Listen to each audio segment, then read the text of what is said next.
Sunday School weligama likaJesu Kristu. Amen. Siyabonga kakhulu bazalwane ukuswele ekseni sinamnotho uNkulunkulu siyabuzwa. Kwesibusiso kakhulu babendawo babo. Hallelujah. Kwesibusiso kakhulu babendawo. Don't take it for granted babendawo. Kwesibusiso kakhulu. Sometimes mhlawumbe sisho but you guys are blessing too. Ngithanda kakhulu ngokwafika ensukwini baba ngalesi siphelelwa amandla sisasabantu abasha sibona abantu abasha bayaphuma size siyayibuza ukuthi kwenzelani. Hallelujah.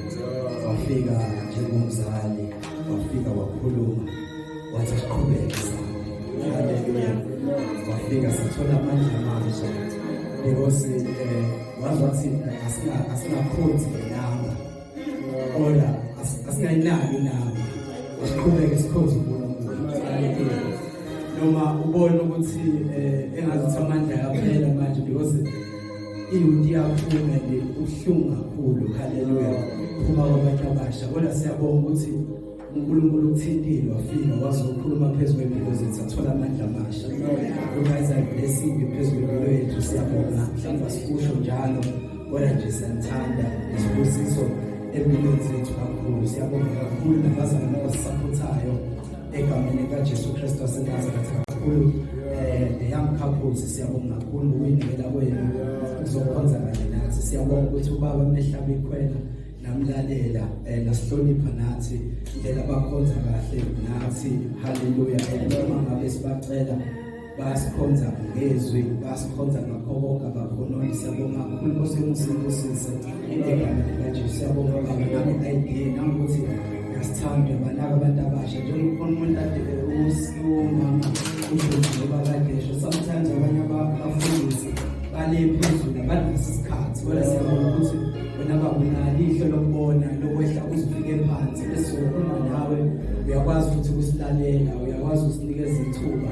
Siyabonga nje kakhulu sikhuluma nabantu abasha. We really appreciate both of you empilweni zethu. You guys are blessing phezulu kwempilo yethu. Siyabonga kakhulu ngibingelele kakhulu the leadership yabantu abasha kakhulu abantu abasiphethe egameni likaJesu. Siyabonga bambisana mhlawumbe sometimes sike sikhulume kuze kube harsh because we try ukuthi umsebenzi kaNkulunkulu uhambe. Hallelujah.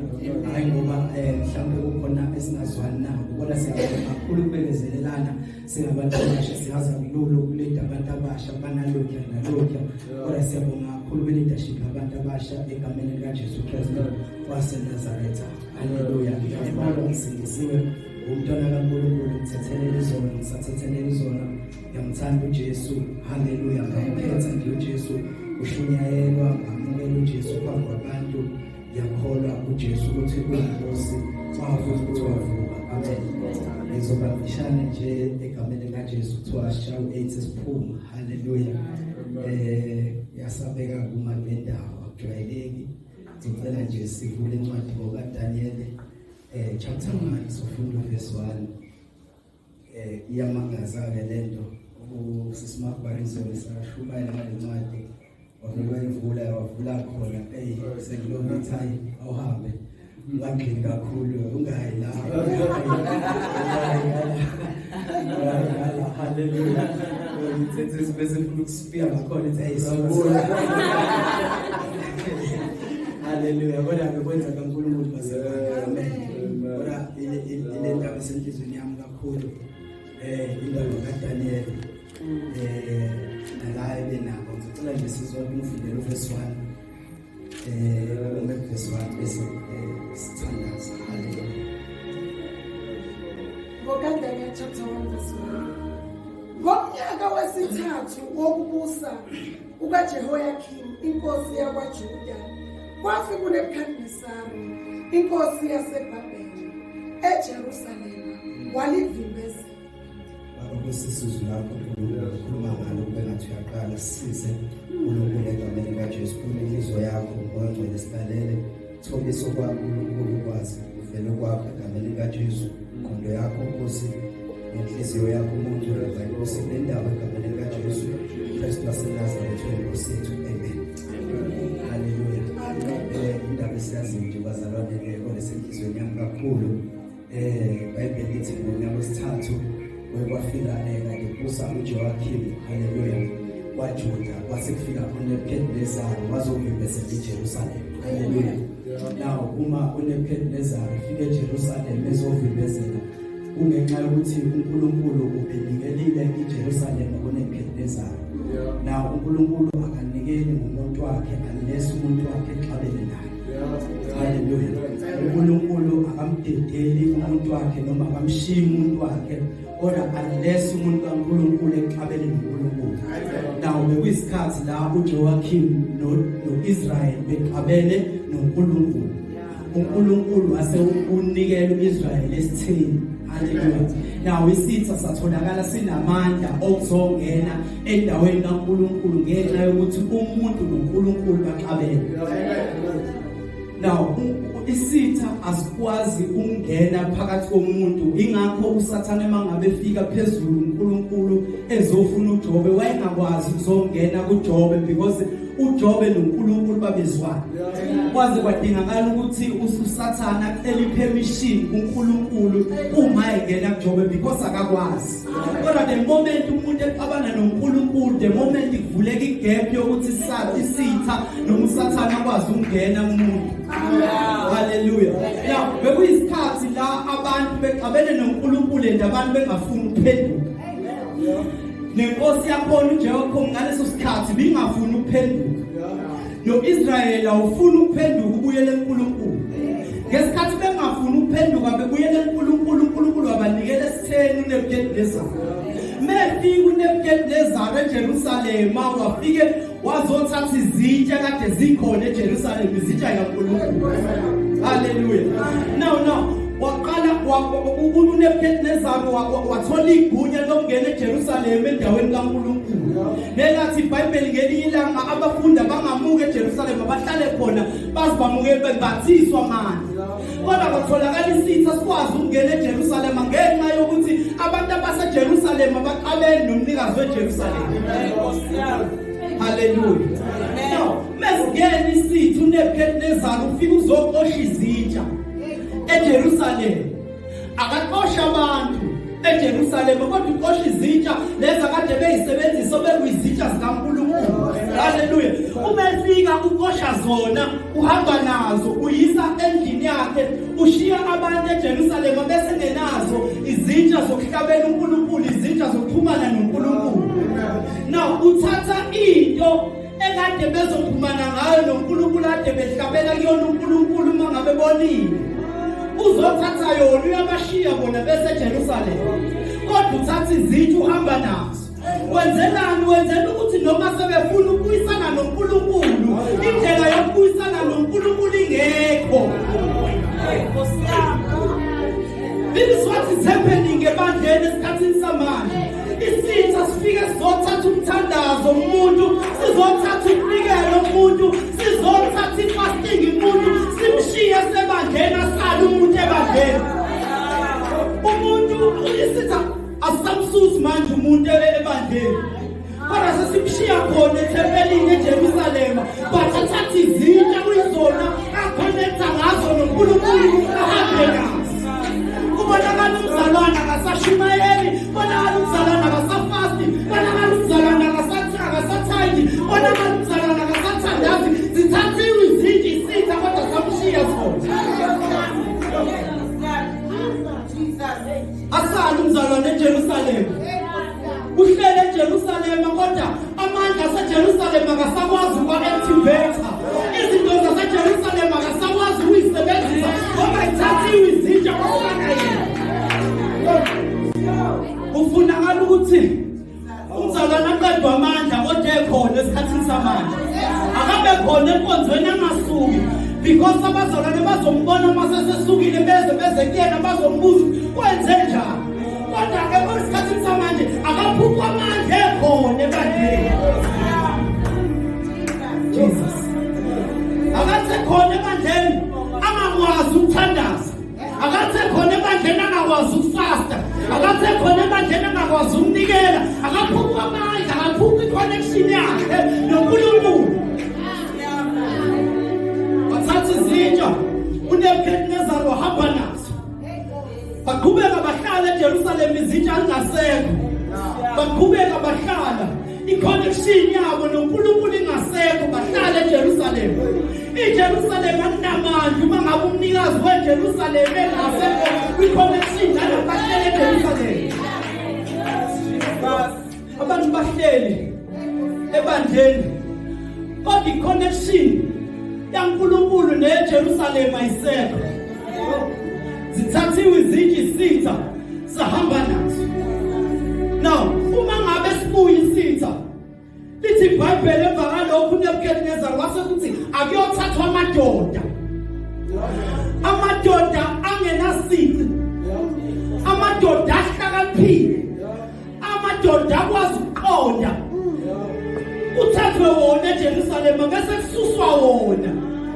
Wenzela ukuthi noma ngabangathi bayazama abasekho ababona imbono, abasekho abaphupha amaphupho, abasekho abazothi go back to God. Ususwa nabo abahlakaniphile.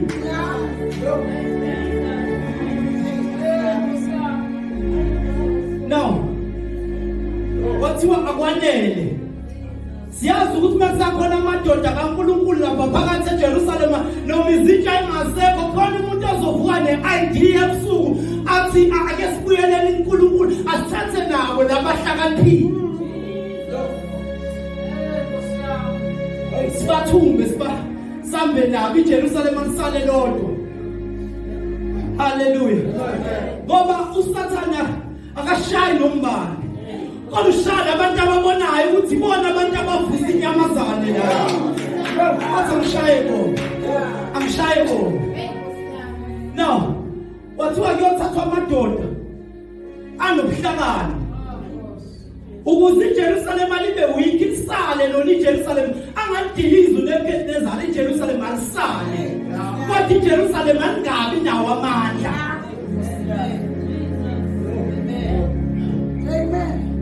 Zathathu izinja wenzela ukuthi bangabesaba nayo i-connection noNkulunkulu. Emva kalokho kwasethathwa amadoda aphakamisa izandla ezingcwele kwathiwa awasuke nawo eJerusalem. Akusali iJerusalem libe chaos. Noma bekhona phakathi eJerusalem angabisaba khona umuntu ozokukhomba indlela because oDaniel bebekhomba indlela bebabaprofethi. Kwasuswa abantu abahlakaniphile bathathwa nabo bathunjwa. Uma ngabe siqhubeka sifunde iBhayibheli lithi uthethe bathumbile wangabaqala abasebenzisa wabanikeza ukuthi abadle incwadi zakho. Wenzelani? Wenzela ukuthi bafunde imlando wakhona eBhabhiloni bawushiye waseJerusalem bakhohlwe wona.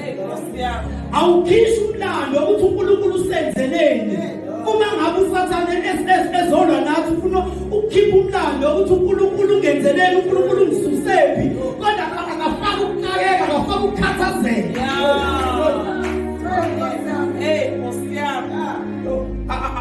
Akufunda umlando, kufundwa incwadi zaseBhayibheli. Abamqala ukusebenza bahlakaniphile kodwa kulando abantu abahlakaniphile abangenaziko abangenalutho aba-right kodwa babona baqualify ebusweni obumnyama. Fanele baqale guqula ingqondo yabo ishintshwe iconforme nombuso obumnyama. Ake bafundiswe incwadi bese befundiswa nolimi lamakhaledi. Now bewenzela ukuthi bangabuyi bangafiki nolimi langale lela bafika nalo bese emfuleni. Ngesikhathi bese emfuleni sebebona umfula usubavimbezele bakhala kuMoses. Bakhishwa naleyo language ukuthi bangabese enkingeni bangakwazi ukukhala kuMoses. Kwafanele nelanguage ishintshe bangayikhuluma ilanguage yangale ngoba thina sikhuluma ilanguage yangale ukuthi noma isimo sibheda kodwa sikhuluma ilanguage yokuphila. Ukuze bafike eBhabhiloni be-right abakhishwe nelanguage abayikhulumayo bakhuluma ilanguage yamakhaledi, ilanguage yokuhlupheka, ilanguage yosizi, ilanguage yokuhlupheka, ilanguage yongabi nalutho. Abaguqule kuqala abakhishwe umlando waseJerusalem uphuma uphele bafunde iy'ncwadi zala eBhabhiloni. Bese beshintshwa nelanguage abayikhulumayo because nabantu bakhuluma ukuphila. Mangabe bela eBhabheli bazobehlele eBhabheli babekhuluma ukuphila. kodwa ukuze bafe sikwazi ukubathola abantu beseBhabheli bakhuluma ilanguage yamakhaleni. Ilanguage understandwa la, ilanguage understandwa kule ndawo, ilanguage yosizi.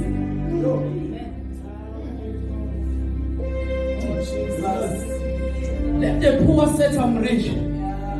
Ayifuneki lo language masuseBhabheli. Fanele kubona ukuthi uyahlupheka masuseBhabheli. Ongenawo amandla akathi unamandla ayikhulunywa leyo language eBhabheli. Kumele uqale ukhishwe naleyo language eBhabheli yase ukuze uzokhuluma ilanguage yokuthi angiyinto yalutho. Fanele kukhishwe leyo language mamdumo oyikhulumayo. Language positiveness oyikhuluma uNkulunkulu ngoba uyamazi umhlengi wakho uyaphila. Kodwa mawuseBhabheli khishwa leyo language. Language ikhulunywa abantu abangakhishiwe ilanguage yabo bafaka ilanguage yamakhaleni. Ikhulunywa oJobe lo language ukuthi ngiyamazi umhlengi wami uyaphila. Ayikhulunywe noma. Ayikhulunywe noma. Kufanele uqale ukhishwe ilanguage. Khona uzo-adopt ilanguage yamakhaleni, ilanguage yokuhlupheka. Ilanguage ongakwazi uku-activate izinto zakho zikamoya. Now, bathiwa kube iminyaka 3 years betrainela ukuthi bangene la eBhabheli. Now, kodwa uDaniel khona imfihla kade nayo ukuthi uthe seBhabheli libona itafula lidekiwe kwasho ukuthi ilanguage ayishintshanga. Now, kuthiwe futhi abashintshwe namagama. Ngoba mabafika eBhabheli awusabo uDaniel, awusabo uMeshaki, ngeke usabo Abednego. Mase ususe eBhabheli namagama ayashintsha. Bathiwa bashintshwe amagama. uDaniel angasabo uDaniel. uMeshaki angasabo uMeshaki, akubo Mishali.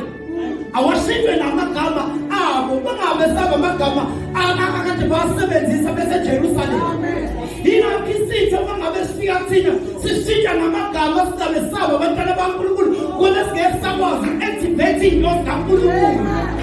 Athi usathane wena usuwonile usento yalutho ungasaba umntwana kaNkulunkulu. Ngenxa ukuthi isitho sifuna ukukushintsha ungabisakwazi uku-activate igunya lakho kuKristu.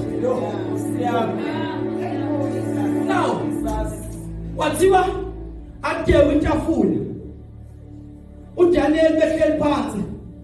Lithi iBhayibheli kodwa uDaniel wazimisela.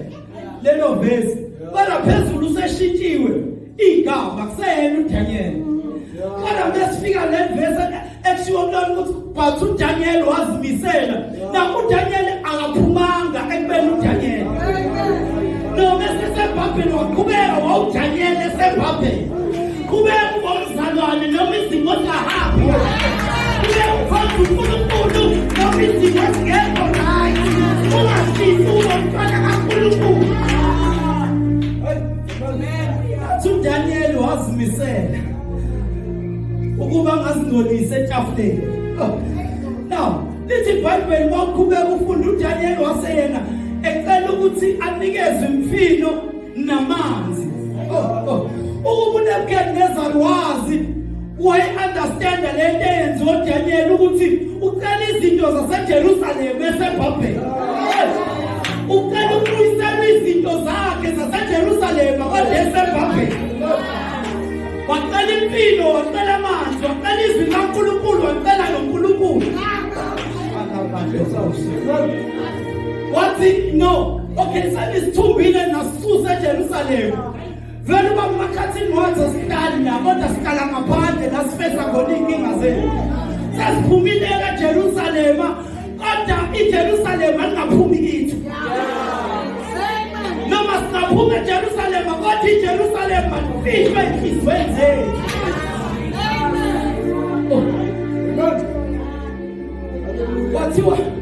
Wathi uDaniel uyabona lokudla okubekwe la kodwa uyazicelela ukuthi yena afumane umusa ukuthi anikezwe imfino, anikezwe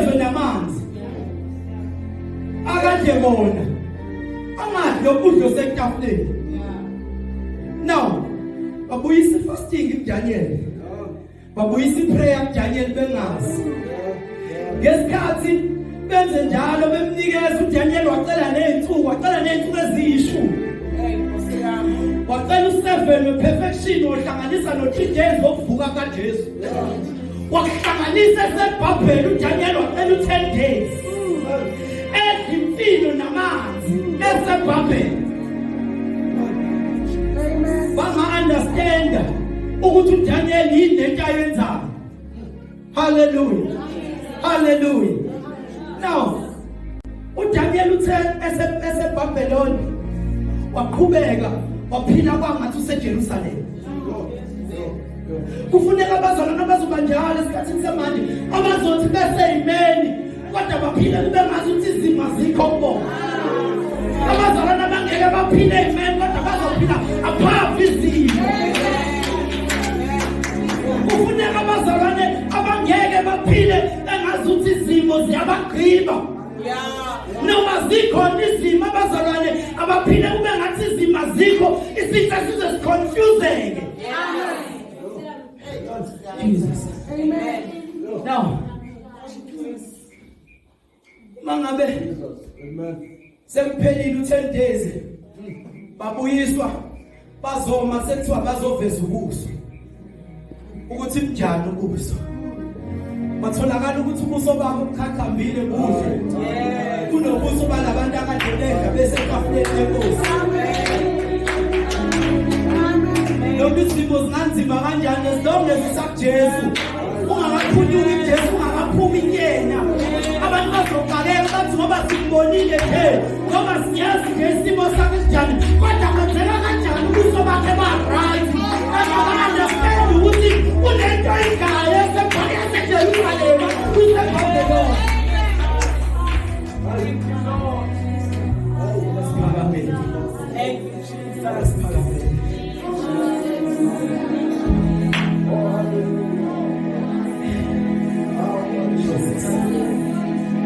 Kufuneka abantu abazothi noma beseBhabheli kodwa bakhuluma ilanguage yaseJerusalem. Abantu abazothi noma beseBhabheloni izimo zingahambi kahle kodwa bakhuluma ilanguage yaseJerusalem. Abantu abangeke bahambe nezimo.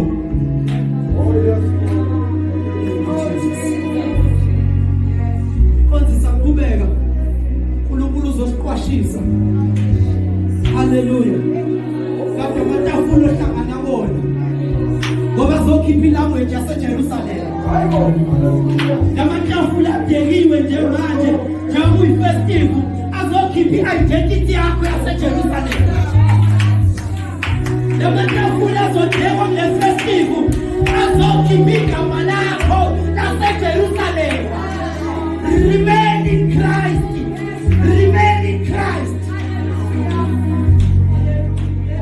Thank you, Jesus. Thank you, Jesus.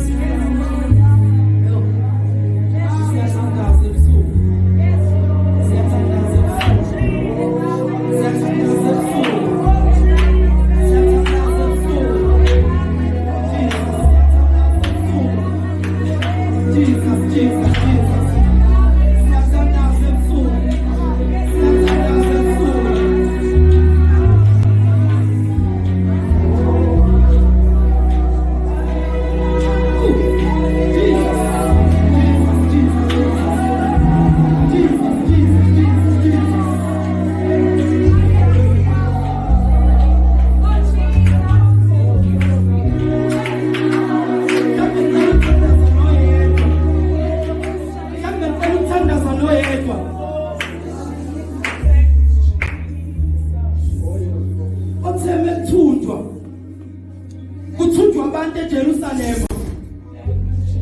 naye wahamba wayeBhabheli wafika eBhabheli wakhohlwa igama lakhe, wafika eBhabheli wakhohlwa ilanguage yakhe, wafika eBhabheli wakhohlwa izinto ezenziwe eJerusalem. Ngicela ukuthandaza nalo yedwa sihlukane. Thank you Jesus. Thank you Jesus. Thank you Jesus.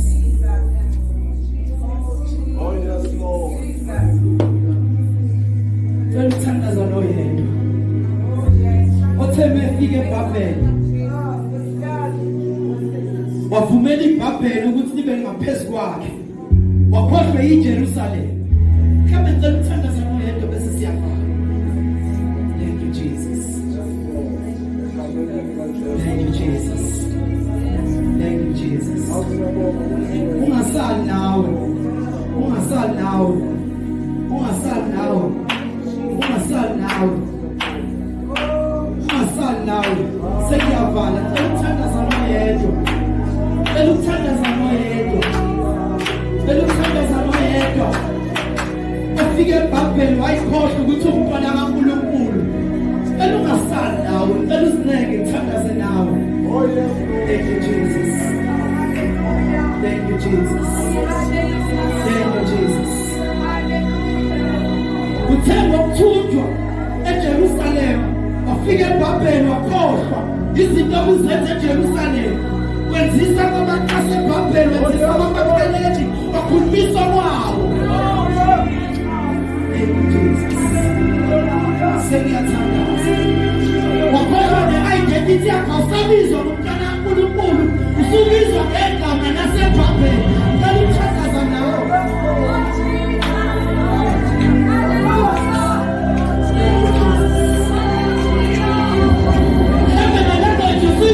Usukhuluma ilanguage yaseBhabhiloni, awusakhulumi ilanguage yaseJerusalem. Akakubuyiseli iJerusalem enhlizweni yakho. Ngiyathandaza nawe. Sengiyavala. Sengiyavala. Sengiyavala. Ngenxa yesikhathi. Ngenxa yesikhathi sengiyavala. Ngenxa yesikhathi sengiyavala. Jesus.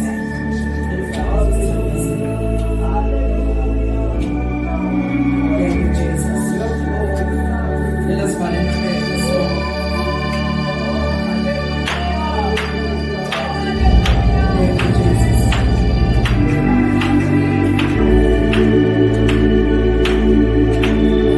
Ute favor. Esizayithola ifavor yathola uDaniel ayicela amanzi nemfilo. Lithi iBhayibheli uDaniel wafumana umusa. Khambe besantu wafumana umusa uDaniel. Efeva kaNkulunkulu esiyoyithola uma ngabe sisifuna impilo ngaphansi. Kunefeva kaNkulunkulu esiyoyithola. Siyathandaza sivalile amehlo, siyathandaza. Siyathandaza sivalile amehlo, siyathandaza.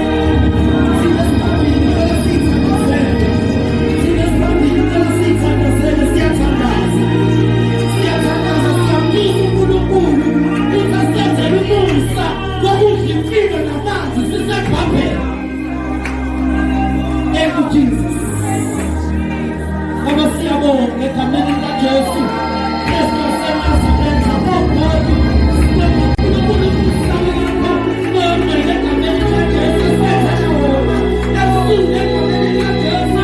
Yesu siyakekile. uNkulunkulu kwenzele egameni likaJesu. Sasibambisisa, sizobheka, sizobona. Konke esiqhubekisa ngawe egameni likaJesu. We are praying, oh God. We are praying, oh God. We are going back to our fasting.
Hallelujah.